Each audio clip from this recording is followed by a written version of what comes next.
Walid est chauffeur de taxi au Caire, un travail qu'elle accomplit envers et contre tous pour soutenir sa famille. Elle a brisé un tabou social et se bat contre le harcèlement et le rejet de la société au quotidien.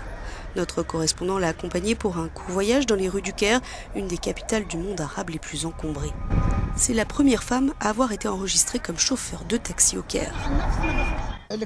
Au début, j'ai dû faire face à beaucoup de problèmes avec les autres chauffeurs parce qu'ils étaient surpris de voir une femme au volant d'un taxi et ils n'arrêtaient pas de me demander « Tu conduis un taxi? Mais pourquoi? Qu'est-ce que c'est que ça ?»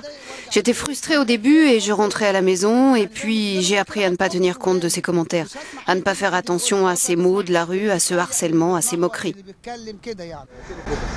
La première station-service à engager des femmes a aussi vu le jour. Ici, 8 jeunes femmes travaillent. Elles ont été spécialement formées pour répondre aux clients masculins qui se montrent en général surpris de voir des femmes faire ce job.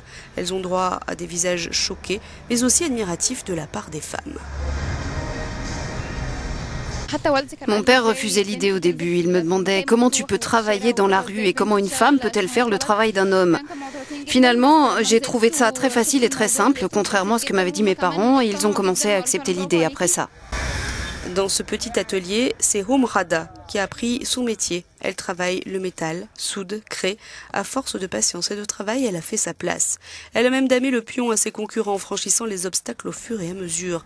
Elle a prouvé que les femmes ne sont pas faibles et sont au moins autant productives que les hommes. C'était très étrange au début pour beaucoup de gens de voir une femme travaillant dans ce domaine et commerçant avec les hommes dans la rue. Ils me demandaient pourquoi tu travailles, comment ça se passe. Après quelques années, ils se sont habitués à mon travail et les gens commencent à bien me connaître. Je peux vous dire que les femmes n'ont aucune honte à avoir, à moins que le travail soit illégal.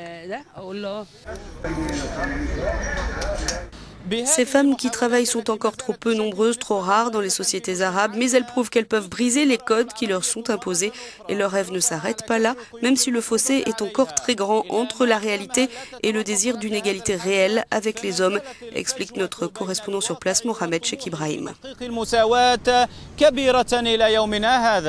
محمد شيخ إبراهيم، يورو نيوز، القاهرة.